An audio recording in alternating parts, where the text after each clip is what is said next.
Welcome to the Urban Athlete.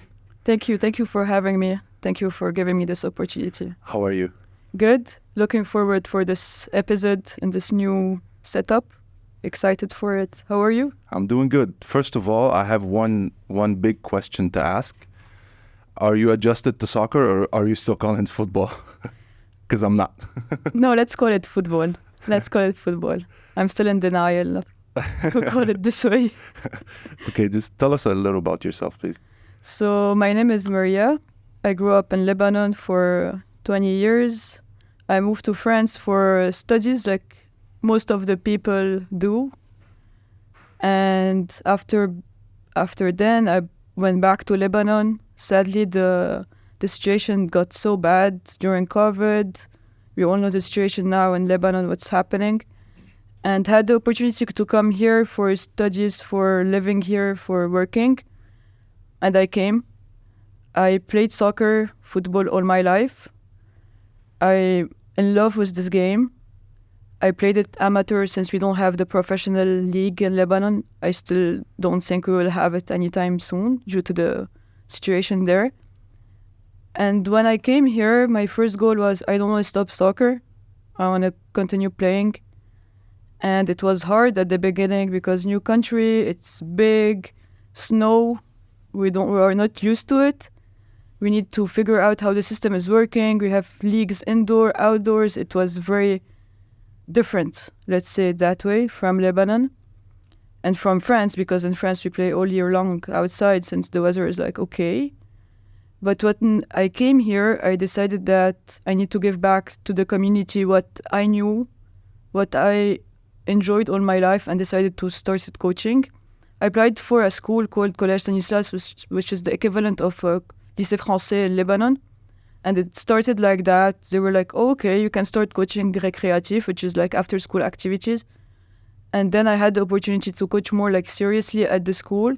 Started that way, and now I'm playing full-time, coaching, working. And this is my life here in Canada, which is, I guess, a good one for me.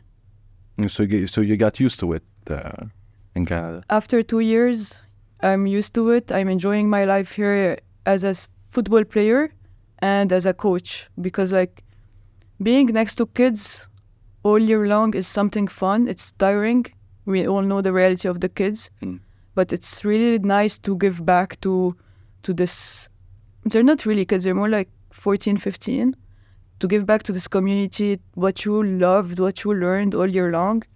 And this summer, I was playing at the club and they were like, you want to coach Division 2 women senior? I'm like, I'm 27.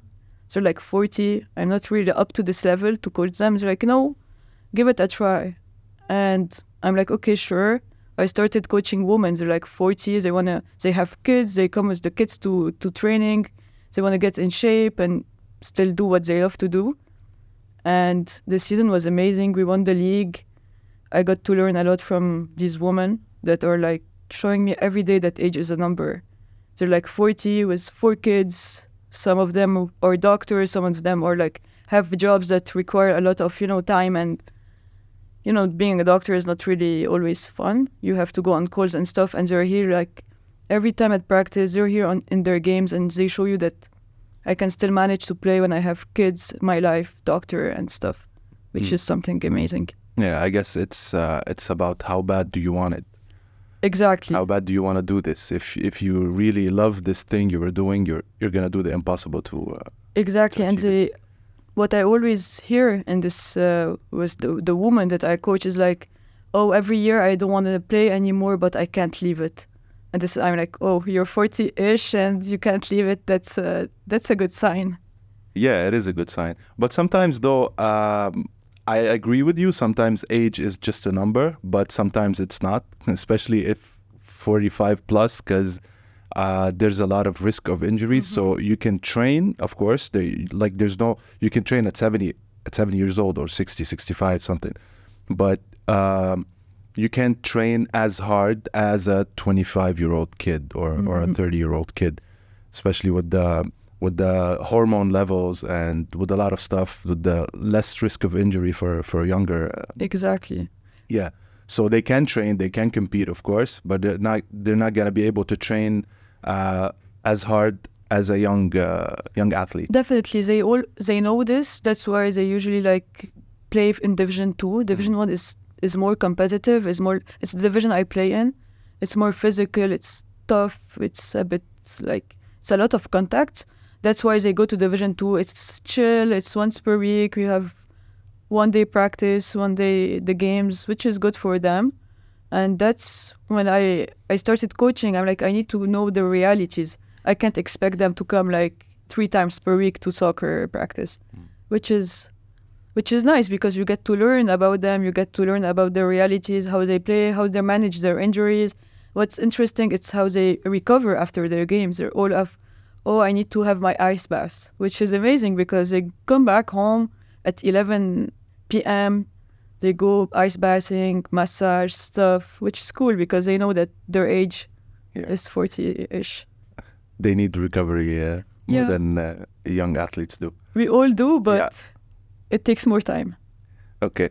So tell us about like the difference between the 3 countries that you competed in, which is Lebanon, France, and Canada. Of course, each country has pros and cons. Like, for example, Canada has the weather, which is a negative. And France, maybe tell us about your experience with those. I started playing in Lebanon with the guys because back then we couldn't find any team, which is sad. Back in 2007-8, let's say. How old were you? I was not even 11. I was like 10, 11. And the first time like I really got to play soccer is when I moved to the States for summer. We used to go with my family to the States since we have some family there. And it's the first time I was in girls' team. And when I came back from the States, I'm like, okay, but what should I do here? You know, I cannot play anymore with my brother since I used to play with my brother's team. And my mom started like searching, looking for teams and stuff, and she couldn't. And then an opportunity like, you know, like just life opens doors for you. And it's like, oh, do you want to play with the school's team? I'm like, we don't have a team in our school where I used to be in Nazareth. And she's like, no, there was this team in ACS, which is more, you know, Anglo-Saxon. They're more like girls can play soccer more than Catholic schools back at that time. I'm like, okay, sure, let's give it a try. So I went there. It was my first like team in Lebanon, which was the school where I don't used to go, which is very funny. And then they decided that the girls in this team at the school were good and decided to have this academy. And now it's called ASA, which is more like for kids who are under 18. We were a very good team. And then like we decided to move to Division 1. So all my teammates from ASA went to Division 1. I went with them. I was like 14, 15. You know, you copy what your big teammates used to do. So we went there. But in Lebanon, which to go more into your question, in Lebanon we play a lot technical. You know, we're a very technical person. We're very technical athletes. We do a lot of technique every day, which is interesting in a way. But we don't really like go into more physical, tactical aspect of the game, which when I went in France is a mix of both. It's a very tactical and it's very technical. And I used to be in Lyon, which is today the best, I guess it's the best city for women's football, since their Division 1 team is so good. And they do like focus a lot of tactical aspect, your positioning on the field, how you play, like the ball comes from the right, it should go to the left, you know, like very tactical aspect, which in Lebanon we sadly don't have. And when I went there, I was like, I couldn't really understand what was happening. You know, we're very technical in our legs, but we're not very tactical. Yeah, we're not tactical. We're technical, but not that. So I learned how to be efficient with my positioning, where I need to be, where I need to scan the field, where I have to play, how I have to play the ball, and I have to adjust to French teammates, which is not very easy because they have a way of playing, they have a way of being on the field. Like you need to know how they like to play, because you're not really in your country. You need to adapt to them. They don't adapt to you. Exactly. And when I went there, the first maybe 4 months, I used to play in Division 3 team, which is good level because all of the OL retired player or they want to go back to lower levels, they go in Division 3. So my teammates used to play in OL, which is something huge. So you need to adapt to the speed of the game. It's in Lebanon, you get the ball, you have at least 4 seconds before you play. In France, you have maybe 2, which is half of the time. Half. So in your head, it should be very different. When I came here to Canada, very different, something else. Different than France and Lebanon? Different, another level. They're not technical, most of the girls. You can see few of them. They're very tactical, but they're very physical. They're like athletes, like they run. Yeah, sometimes they have this kick and run. They play it a lot here. I'm not very physical. I'm short player, so I need to adapt to them. But lucky enough, I have a coach that understands a lot the tactical aspect of the game, and he adapted my way of playing to them. Like since I'm more technical, sometimes he asks me to be very sharp, be very you have this job to do. And the rest of the girls play more kick and run, play more in the space. So he adapted his game to me, which is amazing because really big shout out to him that he created this team which is amazing. It's CS Montréal Centre. We won the league last year. We won the Championnat Provincial last year. We won the league, the playoffs this year. We sadly got knocked out in penalty shootouts last week in Championnat Provincial. But it's very different, weather is cold, you need to play, even in November, it's cold to play outside. The system is different. You start the season in April, you finish in October. You go indoor from November till April. Very weird system for us when we come from Lebanon, which is nice. In Lebanon, we can play all year long outdoors. The country is small. You don't have to travel. Yeah. In France, the weather is nice. You have to travel more.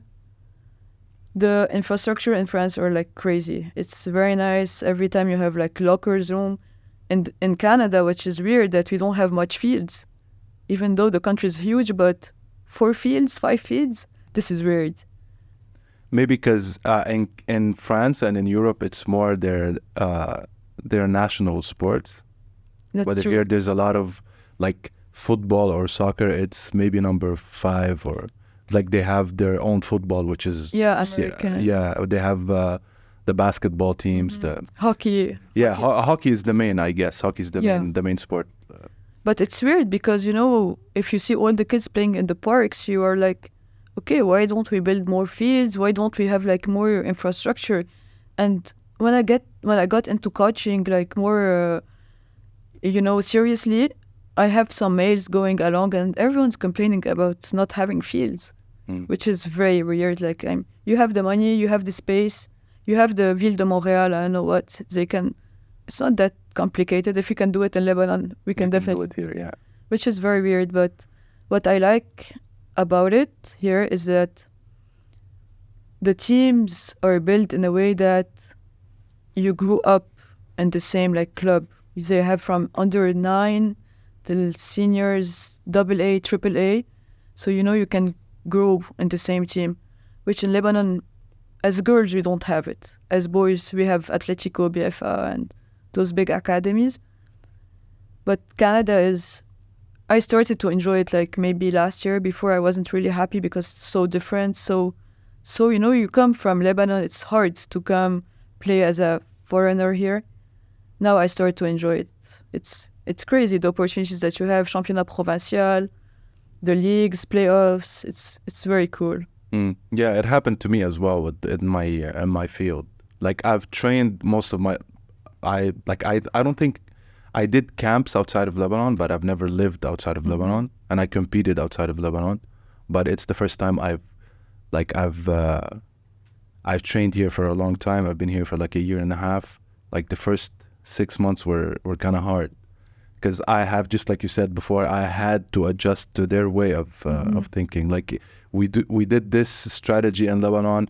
Here it's different. It's not wrong. It's different. Like they do it in a different way. They wrap around it in a different way. So I had to adjust to their mentalities, to their point of views on this certain aspects. And that's, I guess, the biggest, like, for us living in another country, this is the big, like, we need to adapt in a way. But it's interesting when you meet people, you get along with your teammates. It's nice because you have different points of view. Yeah. Which is cool. Plus, you're combining every aspect. Like, for example, in Lebanon, you learn to be technical. In France, you learn to be tactical. Here you learn to be physical. So you combined all three and you created your own style. Exactly. Now I have more a style of Canadians, let's say it that way, and more like a style of being, I need to have the ball and like directly play it and screening the field, taking the info. It's not something we are used to it as kids in Lebanon. It's sad because it's so important to take the information before playing, and that's what I got to learn here, especially because every girl does it. And it's interesting because the coach adapted his way of coaching to my style. So I sometimes have, as I told you, a job, which is cool. I really like it. The coach is like so nice, so professional. The girls are like so understanding, so like we want to win. We always want to compete. Sometimes in Lebanon we get to, sadly, because of this situation, we have other other stuff to do, other problems than football. Here we have our problems, our daily life, but they are here to compete, to win, which is amazing. Every game we go in it, we want to win, which is very nice. Which position do you play? I'm a CDM. It's a central midfielder. Midfielder, yeah. Okay, I'm a midfielder. I used to play as a more number 6, a defensive midfielder, but with my style of playing here, he moved me forward to more an offensive midfielder. So it's nice position. I really like it because you get to play like defense, offense, box to box. Yeah, you get to play both. Exactly, and you have more like freedom in playing. Which is there any position that has a, I don't want to say harder job than other positions, but like it's more active or? Yes, in the system where how we play, since we play as 3 defenders, the girls that are on the lines, the offensive lines or the wingers. Okay. So, because we play 3 defenders in the center, so we have the wingers going up and down. This year I had to play few games because my teammate was injured. So I'm like, no, not doing this again. You run a lot because you have to go back and up. Yeah. And it's a lot of speed, a lot of, change of direction up, forward and backwards, which is, for me, it's hard. But it's very demanding when you play as 3 defenders. When you are 4, it's easier, I guess. Yeah, of course. More people in this, protecting this area. Yes. If you want. Yeah. So, what kind of obstacles did you face in each of the countries that you played? Like you said before, every country has its own obstacles. Some are big, some are small, but regardless, it's an obstacle. But what kind of obstacles did you face? In Lebanon, mainly, sadly, corruption. The lack of attention we get from everywhere, from all the environment. The bad fields, they're so bad. Like the turf is really bad, really get injured badly. And we see it today in Division 1 man. Every week we listen ACL. Why? Because our fields are not good. In what way they're not good? Like the turf is like, so bad. It's like a... It's not... It's like a tapis. It's like, we're just walking on the street, So... And our cleats, I guess, are not adapted to this kind of fields. And you get a lot of injuries because of that. Because, yeah, there is this physical contact of it, but it's a lot of the bad fields. Sometimes you get to see 10 academies practicing on the same field, and it doesn't get like renovated and stuff, which gets so bad for us you hear like a lot of players have back pain in Lebanon because of the fields, which is really bad for people. So I guess Lebanon is like different situation where everything's happening, but I would say the main obstacle in Lebanon is corruption. It's so sad to. I didn't even want to play any more soccer in Lebanon because of this, because we always know that, we always hear this team is like politically affiliated to X, this team is affiliated to this, and you're like, I don't want to live anymore this problem. We hear it every day in the news, we live it every day. I go to football because I love playing, not because I want to be politically active, which is so bad. And I feel that a lot of people don't play anymore because of this. In France, when I went there, it was my first year living abroad, far from my parents. In Lebanon, we're really family-oriented, so it's a bit hard, emotionally when you get there. But adapting to their way of playing, it was insane. It was something else. And the main obstacle is that when I went to France, I had my master's degree running at the same time. So my main focus wasn't football. It was my master's degree. Yeah.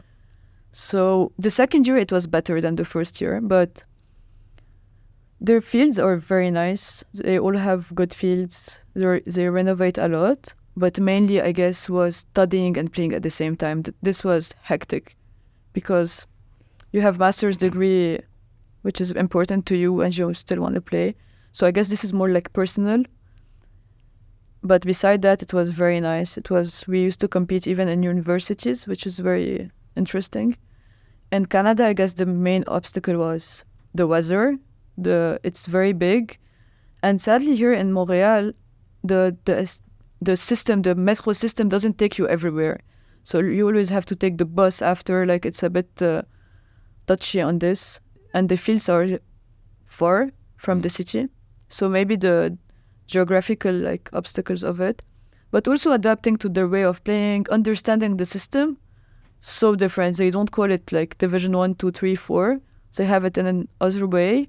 How? They have AAA, which is the highest as an amateur.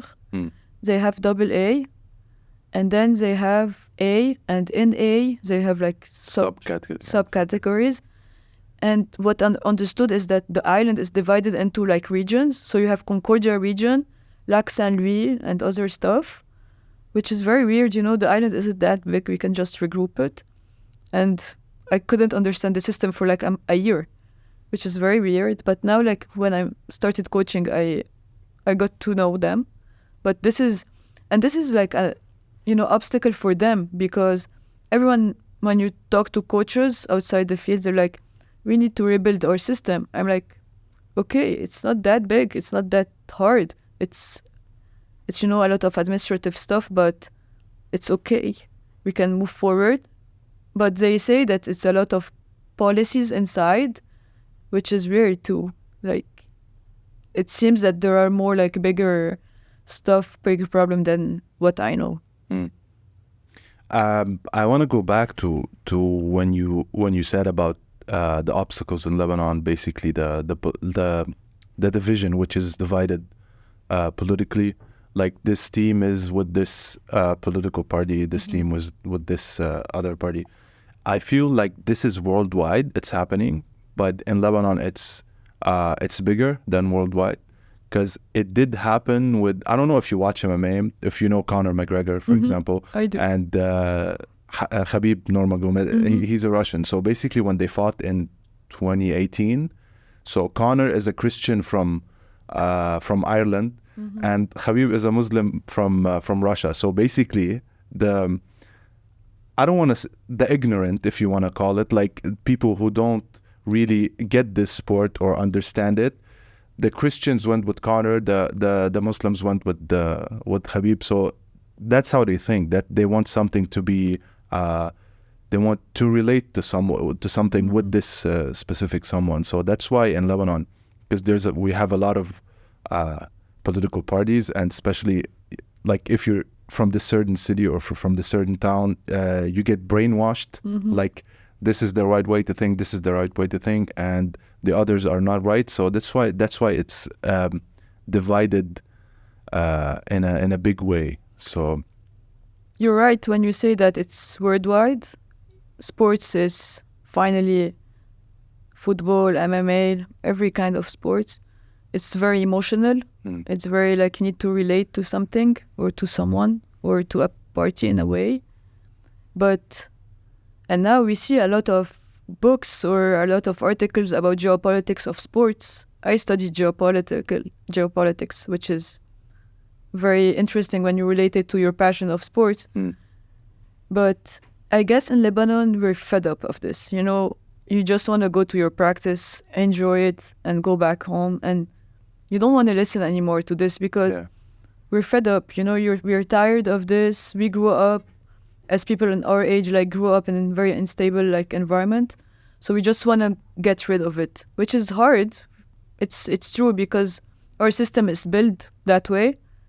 But if it's not that corrupted, maybe, you know, it would be like less hard for people or they'll be like more okay with it. But it's worldwide, as you said. Yeah, but like I feel people who do get this sport, they don't think this way. Yes. It's like people who just like know this team like from a far distance, you know? But we see it even like, you know, in Turkey, Fenerbahce and Galatasaray. What's that? It's two big teams, you know, as you say, Real and Barcelona. It's the same and it gets like crazy and Political? It's not very political, it's more like emotional, you know. You know, they support this team since so long and it gets very emotional. Like, as you said, people that are not very aware of what's happening, they get too emotional. It's normal. It's sports is emotional, let's say it that way, but sometimes it gets too much. Yeah. I remember I was visiting my brother in Paris and he lived in France in 2014 and there was PSG versus Marseille. Definitely. I don't know. I don't remember who won, but we were in a bar, and of course it's in Paris, so the whole bar is naturally with the PSG. There was this one table with the Marseille team, so they were trash talking each other back and forth. So like this it's a good, fun, competitive way to think about it. Yes, when you see like, as you said, PSG, Marseille are the biggest ultras, and in France maybe I visited their field and they're like so emotional. It's crazy how emotional they are about their city. And they have this wall. I remember seeing a game, OM Monaco. We couldn't even see the Monaco people. It was crazy. They're crazy about their love for this game, for the city. They're like here to represent in a way. So it's if you see it like in a good way, it's nice when you represent your city. Yeah, I feel like here les Canadiens with the hockey. Yeah, like they're crazy. Montrealers are crazy with the hockey with their team. I remember the first year when I came here, they were in finals, and it was the first time since the 90s. So they got really crazy about it, and they were like manifesting in the streets. I'm like, okay, but it's cool. It can be very nice when of course they represent. Exactly. So the World Cup, the Women's World Cup was like a month ago.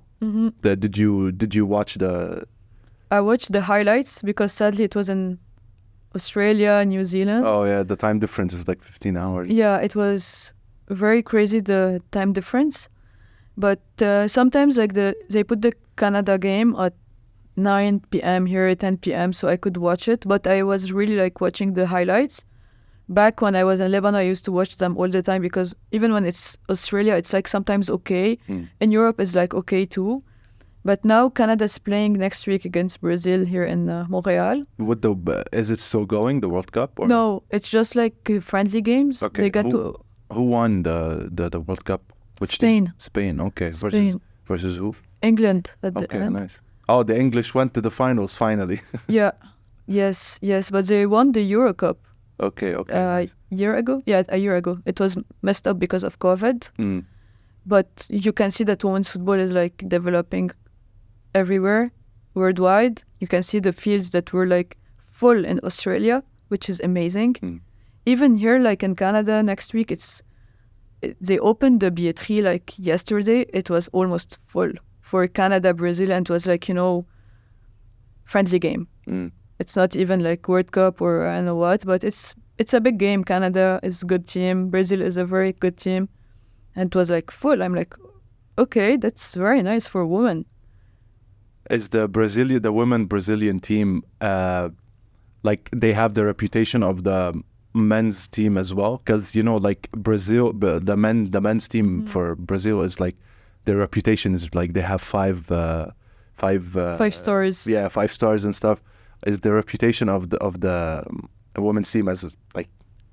They're known to be very technical as the men's, but they're known to also play like very small ball. They exchange a lot. So I have this player that's been playing since maybe I was 6 or 7. Her name is Marta. I guess she's retiring soon. I don't know. Maybe she retired or she wants to retire. I guess it was her last World Cup. But the women's team is like known for Marta. As here in Canada, they're known for Christine Sinclair, which is like 38, still competing, still being the captain of the Canadian team here. So like they have this technical reputation. They're good technically. But now, like, with modern football, modern like research about it, a lot of teams can manage still to play against them. They were like so good a few years ago, but now like Europe, I guess, is like developing a lot on. You see the English, Spain, France. I like France team. They're like getting to know more, getting to play more technical and can compete against Brazil, against USA. We didn't even see USA this year, which is huge. They didn't qualify? They didn't get maybe to the second round, or they got to the second round and lost directly against Sweden, if I'm not mistaken. But it's crazy how you see European teams that are competing the States, which were the best team ever since so long. The States were the best team?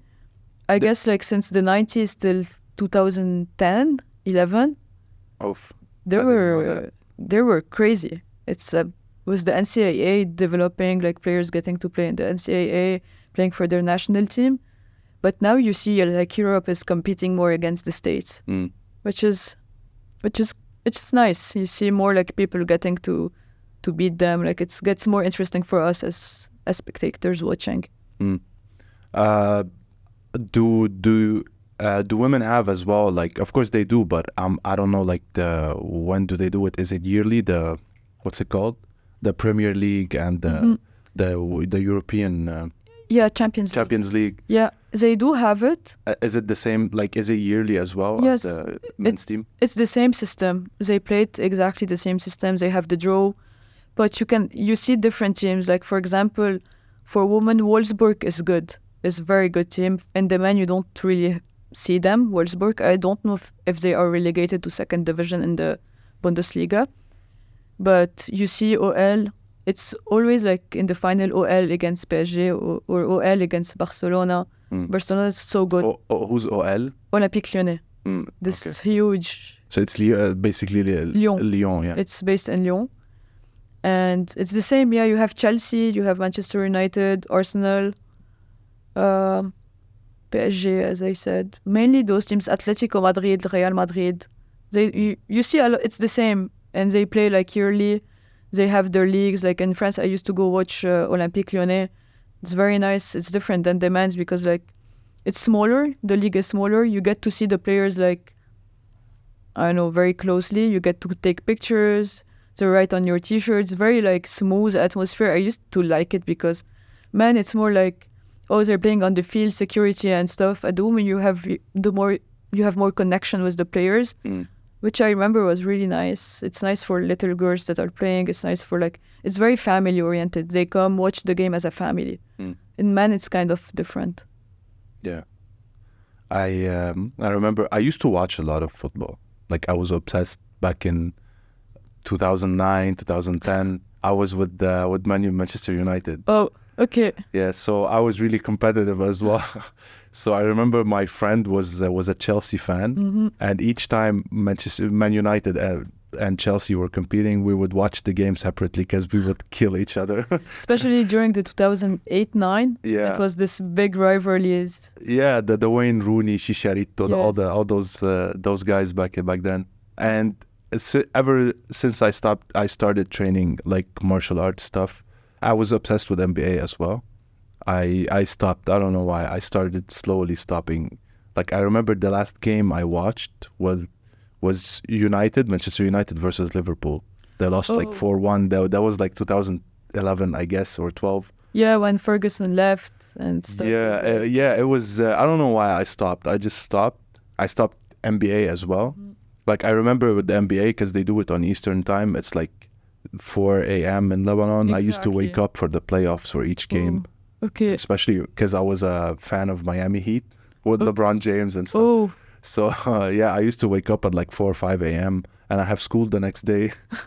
So, but I'd watch the game that I go to school. So we all did this. I remember when I was younger, we used to watch Champions League, and then Lebanon used to start at like 10 p.m. The deal with my mom was we can watch, my brother and I, only like one half time and go to sleep. And the deal wasn't really sustainable because like the second half is the most exciting one. Oh my God, I do remember like sneaking outside the room to watch Champions League. Like AC Milan and Real Madrid games were crazy at that time, I remember. But here and now in Canada, it's very hard to watch football on the TV because the games are like timing. 8 a.m. You don't really feel like watching on a Sunday morning. Yeah. But now it's good. We watch more NBA, which is more on the Who's your team in football? Yeah. Manchester United. Mhm. Back then. Now they're more like not doing that well since I guess Ferguson left. But I really enjoy to watch Real Madrid. Recently, they've been like very consistent for the past 6-7 years. My brother watches Dortmund at home, so we have this Bundesliga atmosphere at Bayern Dortmund. But when I used to be younger, I used to put the TV like all day long, watching. Now, sadly, I don't have the time, and I don't have, I'm okay to watch like one games per weekend. It's okay for me. But when I was maybe 18, I used to watch like 4 or 5. You have different priorities. Yeah, now you're more like you want to enjoy your weekend, resting, Yeah. starting the week like fresh. So, like, do you do a full-time job with training, or is coaching your full-time job, or I work 9 to 5, like everyone. it's different? Like it's It's okay. my job. Okay. So I work for a company that does international relations conferences and events. So mainly I do the research about it. So I'm more a geopolitical researcher from 9 to 5. Then on Wednesdays and Friday nights, now during winter, I go to Collège Stanislas. Before, during summer, I used to coach the women on Monday and Tuesday, the women's team. We play on Wednesday night, and we coach on Sundays night. So basically, it was like full schedule after my work. But now it's different. Like with the summer being over, we're starting a new season. Like now we're entre les deux. So I know what will be the schedule, but it's sure I have Stanislas Wednesday and Friday. Do you have a goal like to coach full-time or to play full-time as an athlete, or like if you ask me this question back when I was 16, you would say yes? I would say I want to be a football player. But sadly, with the Lebanese passport, with the reality that we live as Lebanese people, it's not very sustainable. We see more and more players playing abroad with their universities, like an NCAA, or people like living in Canada, living in France, and they get to play. But you don't see a lot of players going outside to be professionals. It's a bit, I don't know why. I guess maybe it's administrative papers, like with the reality that we live. Coaching full-time, maybe. I don't know. We never know where life takes you. Yeah, of course. But the problem is that I'm too passionate also about the field of my studies. So I'm like always In between. in between. But I would love to be like to work in FIFA, for example, geopolitical of sports, something like that. I guess this will be a good deal for me. So you can target both Exactly. jobs in one. Yeah. Exactly. But being next to kids is something else. I would love like staying next to kids, next to like coaching, you know, on the field. It's interesting, but only like in restricted times, because it's too like you get tired, physically tired. Did you ever coach kids as like a younger than 10 or? When Like- I started in Lebanon back then, I coached with Atletico. They were like 4, 5, 6. Mm. They were so young, you know. It's hard. It is, because you have to start from zero. Yeah. They don't know much about it, but the difference is that they have to learn in a way of playing, you know. You always have to be very creative. Create a story behind the game. Yeah. You need to get their attention, while else they will just. Yeah, I coached as well in Lebanon, like martial arts, and kids were hard because you can't be too technical with them. If you're too technical, they get bored, they get distracted. Just like you said, you have to teach them in a playful way. Like you have to make a game out of the technique, for example. Exactly. You always have to be like, I remember like they were like 4 or 5. Always have to get le loup, la souris, I don't know what, some very basic stuff for them, so they get to learn. The age that I coach now is like 13, 14, 15. It's like other realities, you know. They're more like adolescents, teenagers. They have their problems, their stuff, but you can be technical, you can be tactical at the same time. Yeah, because they understand more than little kids, of course. Exactly. But coaching girls and boys so different. Last year I used to coach boys, so different than coaching girls this year. What's the difference? Like different in what way? And like, you know, first of all, an emotional way. Girls at this age are like more emotional, more like touchy. The boys they just want to come, play football, enjoy their practice, be physical, do slide tackles. They don't care. Especially with this age, because they both hit puberty not too long ago, so they're not used to this way, because it's a new phase for them. Exactly. For both. Exactly. They're more like they all have like different problems, boys and the girls, but you know, they're not stable at that age. And the boys, they just want to come, play football, side tackles, physical games. They always want to play games. The girls want to learn. But they're not as technical as the boys, because, you know, the boys play at the park. The girls don't play at the park. So you have to be more patient with the girl and be patient with the guys in another way. I remember I'm like, oh God, I'm fed up with them now. The girls, you have to be patient, you have to be smooth, I prefer coaching girls because I can relate. You have your approach, because you understand. I understand the realities. Yeah. I was there a few years ago at their place, but it's experience, both of them. Is it too different to coach, let's say, seniors and juniors? Definitely. Seniors, I have a lot of players that play NCAA in the women's team that I coached in summer. So they played NCAA. They don't need you, you know. They know how to pass. They know how to shoot. They know how to dribble. They know how to do them. I had some other players that play AAA here, which is very good level. Some of them play universitaire. Universitaire here is huge. So they don't need you. They need you. You come as a coach. The main obstacle for me is building a chemistry. You know, like people coming, a lot of backgrounds, different backgrounds, is building a chemistry. Finishing the tactical stuff, you need to come and say, that's my philosophy, we want to play this way. You have to convince. The game plan, basically. You need to set a game plan, yeah. Exactly. With the juniors, it's different. In the junior, there is a game plan, but you do not have to expect them to do exactly what you want. Sometimes they're 13 finally, you know, they're kids. They want to enjoy the game in the ways they want. But at the end of the year with the juniors, they get to know your system, your philosophy of playing. You have to implement them slowly, all year long. You know, it's like brainwashing. And at the end of the year, they're like, okay with it. With the seniors, it's different because they're like, why you want to play this way? My way is better than yours, you know? It's different realities. And the the main like problem is convincing everyone that your system will work, which is interesting also. Yeah, but I feel like in order to coach someone like as an adult, like 18 plus, which is they're already shaped, they're already technical in their sports. The best way to coach them is to compromise between the two. Like if you like to play, let's say technical, and my style is just physical, I have to compromise. I have to just like your coach, which basically compromised technical and physical, or Exactly. tactical or physical training. So you have to find the middle grounds. And you can't teach, especially like the difference between your sports and mine is individual. Exactly. So if I'm coaching someone, I'm just coaching this person.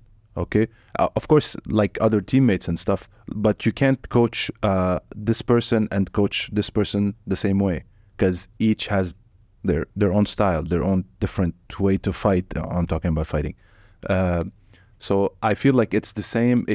I don't know if it's harder, but with teams, because you got like 11 players. 11. Yes. Yeah, so you have to find the style of each and basically 10, because the goalkeeper is It's a different. different game. Yeah, a different game than the I others. I remember when I got in this team, I wanted to play 4-3-3. What I like to play when I read books, football books, it's mainly the way I like enjoy playing 4-3-3. But we played the first game that way.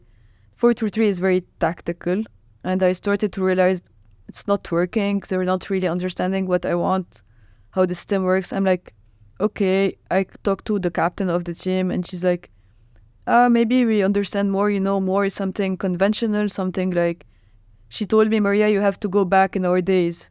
I'm like, okay. And I researched, and the way back then, like say in beginning of the 2000 is 4-4-2. And when we moved to 4-4-2, they understood it directly.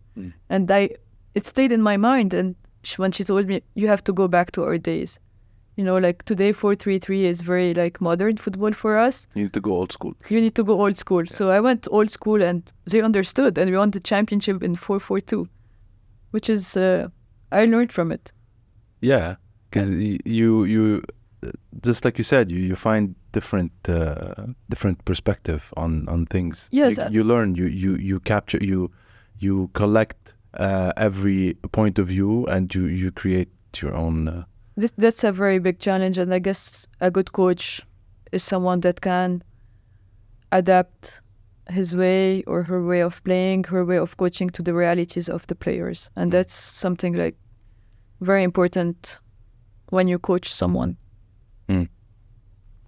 So I have to ask, who's your idol in football? Oh. Or your favorite player is, if not your idol?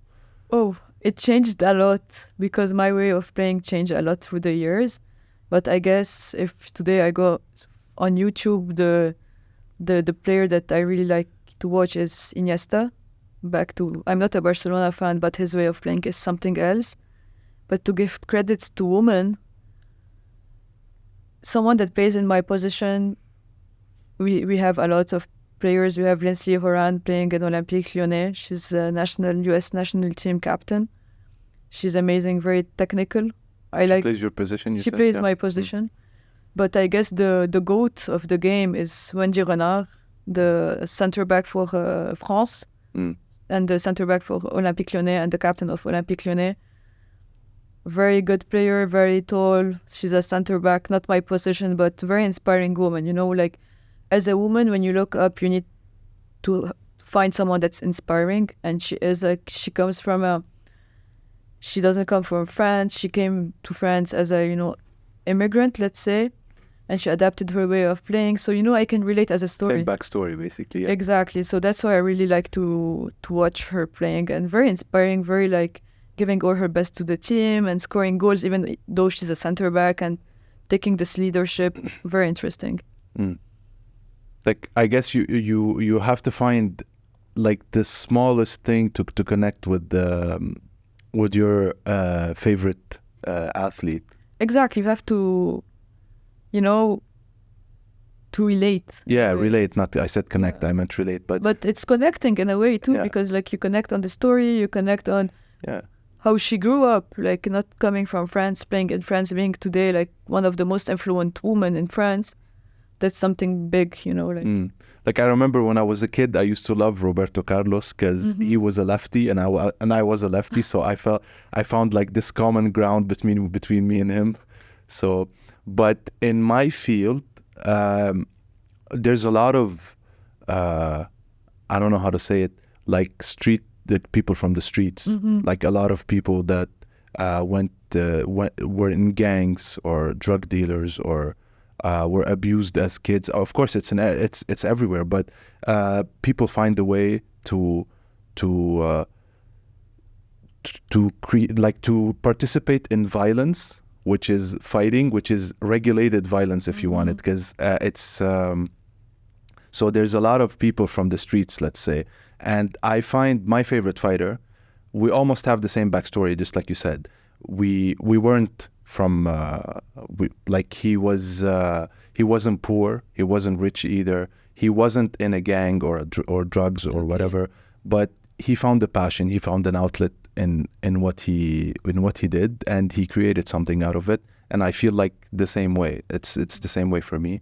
I have almost the same backstory, and he also traveled to another country, so it's relates. So yeah, I can relate to him. So it's nice, like when you look up to someone, and especially for younger girls, and when they go, that's what I was telling you, is they go to the field, see them playing, take picture with them, talking with them, which is very accessible for kids, you know, and that's how they relate in a way. And you know, today we have a lot of problems, like society problem with, as you were saying, drugs being very accessible here, for example, in Canada.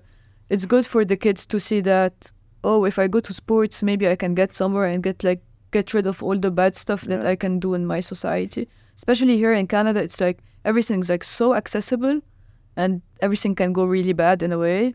I can see the kids in the school. I'm like, when I started coaching them, I'm like, they should be very happy. They have everything here in Canada: parks, big houses, everything. Support. They have everything, you know. The school is very good.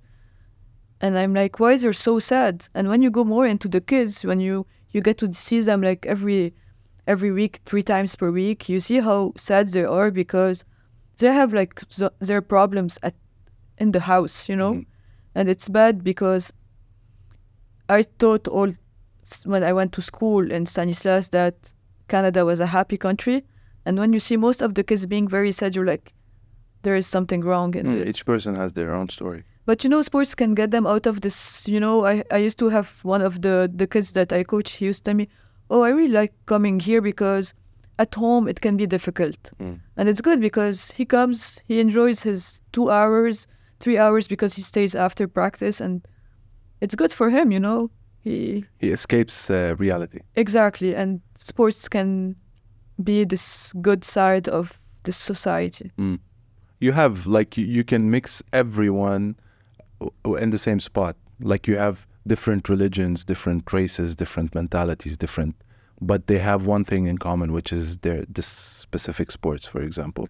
Exactly. Like the kids that I coach, most of them are coming, they're not Canadian, especially in Collège Stanislas, because like it's a lycée français. Canadians go more to cégep and stuff, the system. So you have a lot of people coming from, I don't know, we have a lot of Lebanese people, a lot of French, from Maghreb, from Tunis, like all of these countries, and they're all playing, you know, and no race, no religion, no, I come from this country, I just want to come enjoy the game. And yeah, it's like a 2-hour getaway. Exactly, it's nice. So, like you said, about priorities. Each country has their own obstacles. I'm sorry. For example, here, the obstacles here, of course, everybody got obstacle. An obstacle is an obstacle, whether it's big or it's small. But obstacles here are kind of different, especially with the I don't want to say controversy, but it's controversial what's going on here, like with the trans athletes going for example, trans men going to women's sports and Yes. vice versa. What do you like? What are your thoughts on this thing? We saw it a lot with the Olympics few years ago, maybe, yeah, 2 years ago. It was my first summer here in Montreal.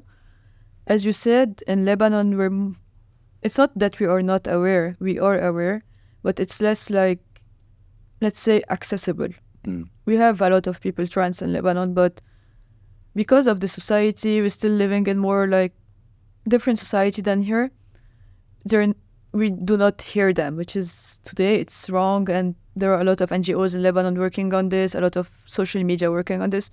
But here in Canada, it's more like democratized. It's very open, more open. It's more open. I guess, everything new needs to be in an administrative way. We need to find a solution for it. Today, we just need to find a solution. It's a reality we are facing. It's a reality that we will be facing in a few years. It might increase, it might decrease, we don't know. But we need to adapt. Like we adapted, our lifestyle to our new realities, we need to adapt this in Olympics and, for example, World Cups. It's not fair that someone who was a man and now identifies as a woman to compete against women. It's not fair. It's not. Yeah, that's what I think. It's not fair, especially in like individual sports. And for example, swimming, tennis. Tennis is a lot of, power in hands.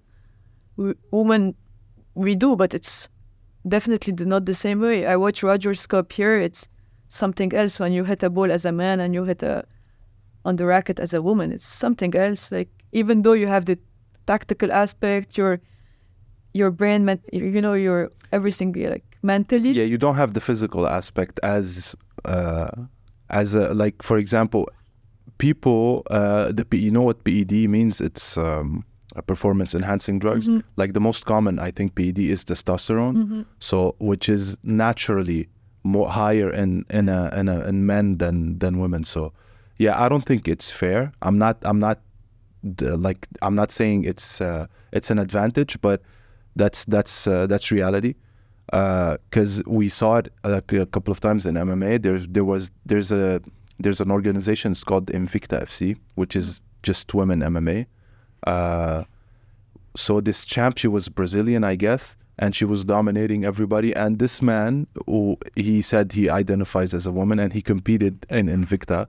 So he beat her so bad he broke her cheekbones. So that's not fair for her at all, and it's not okay for him to be able to do that. And it's not, safe. It's not safe, yeah, of course. Like today when you want to play sports, every time we say fair play, it's the main, title when you go and compete, or be safe, fair play, be safe, especially in football with a lot of fair play. Every sports, but UFA logo is fair play. And now, how do you want to be fair play, If, as you said, like, he beat her up, but he identifies as a she. It's very hard. It's very touchy. It's a big issue today. But I guess we have to adapt. Yeah. Like we adapted our lifestyle, we have to adapt this to this reality. It's a lot. I don't know how they will do. In my sports, there's divisions, or categories. Like there's weight categories, like let's say heavyweight, light heavyweight, and like different weight categories. Like I feel, of course, he's got the right, or she's got the right to compete, but there should be a category just for people like them. But today, like, maybe the number is still small. So yeah, maybe in the future, maybe it's gonna get higher. But I guess it's easier in individual sports like yours. But let's say in football, how will it be possible? Yeah, you're right. It's like you need 11 players for one team. Exactly. Like without the bench. This is for football or every collective sport. It will be hard. My teammate last time, she's a mom. She has 2 kids. The kids play frisbee. Here is very very known, this game.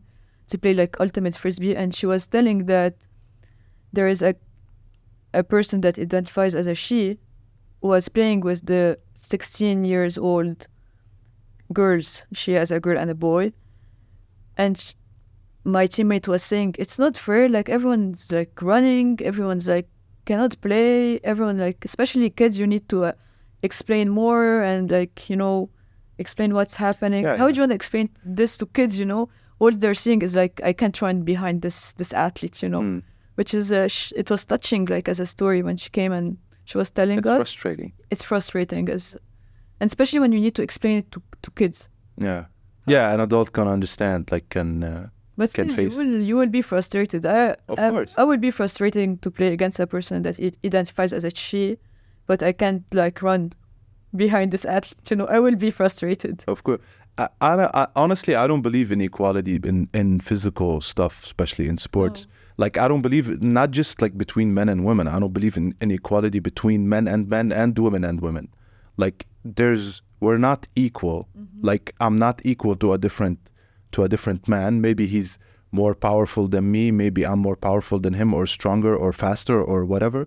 And same to you. You're not equal as your teammate. Maybe you're faster. Maybe they're faster. Like, there's different. That's why we have someone who I don't want to say wins and loses, but that's why we have these things. It's reality. It is like, you know, everyone's like born different. Yeah, exactly.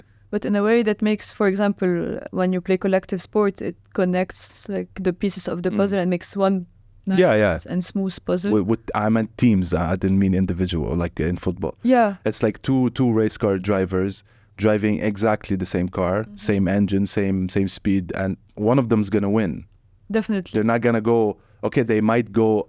They might be equal for one or two races, but eventually one of them's gonna win. Which makes it nice. Yeah, it's competitive. That's the competition of it. That's the sport. It's sport is something else, like different realities when you play football, when you play collective, when you play like individual. As I started playing recently tennis because I wanted something individual, because like you need to test your limits, your own limits. And I started playing tennis, which is something else different. I'm not competitive at all, just play in the park on Sundays, but it's still nice to see, you know, those realities when you are playing as an individual, not when you're playing with like 10 other person next to you. It's different. Did you ever compete in any sport other than football? No. Not compete, not necessarily on a higher level. Like, did you, let's say, play with a team, trained with a team, let's say? Never. I was so dedicated to football since I was maybe 12. I never had the time to play something else, because sometimes I used to train 8 times per week. I used to play national team, club, and my university at the Université Saint-Joseph in Lebanon. We had the futsal team. So I used to play with them, my club, national team and stuff. Never had the chance to play anything else. And every time like I wanted to go, for example, skiing, the coach is like, no, you're gonna have a knee sprain. No, we have a game tomorrow, you know. Never had the opportunity. I decided not to play soccer in Lebanon for a while because of the situation. I'm like, okay, let's play tennis, because it was very convenient next to my house. You know, the environment was, for me, like when it's next to your house, the environment is like comfort zone. Yeah. And I used to play football there. So I decided to play tennis. I decided like to continue here, but I don't have time. When you play and coach, you don't have time anymore. Yeah, it's a hobby. Yes, it's for the park on Sunday mornings, which is. But I really enjoy skiing. I really enjoy playing tennis. But I'm like, okay, like if you tell me let's go, I don't know, climbing, I'm like okay for it. But football will always be number one. Number one, yes. Yeah. I remember when I started training, I was playing basketball. So I used to play back when I was like 16, 17. I was this big. So I used to play with the junior team and with the senior team. I was dedicated to basketball. I was training almost every day. Not almost every day. Back then, I didn't do much sport. I just trained during the summertime, because in my town, they have this festival of basketball, if you want to call it this way. So we do like for like a 2-3 weeks, we do a game every day with a different team. So I was training with them. I competed with them. We were like Division 3. And back when I started training martial arts, I started realizing that I'm skipping basketball and to train martial arts stuff. That's when I knew that it's my it's my calling. Yeah, it's my sport. You cannot be like focused on two sports, especially like when it's for example, individual and collective. Mm. Like I didn't even like think of it because I never had the time, like hectic lifestyle between university team, club and national team, plus your university as a studies. I didn't have the time. But today I would say I should have done something individual because you get to learn so much about you, so much about your abilities, your what you like, how you want to play. You can challenge yourself mentally. Maybe I would have done it differently, but it was life. I had, my passion for it, the career I used to play.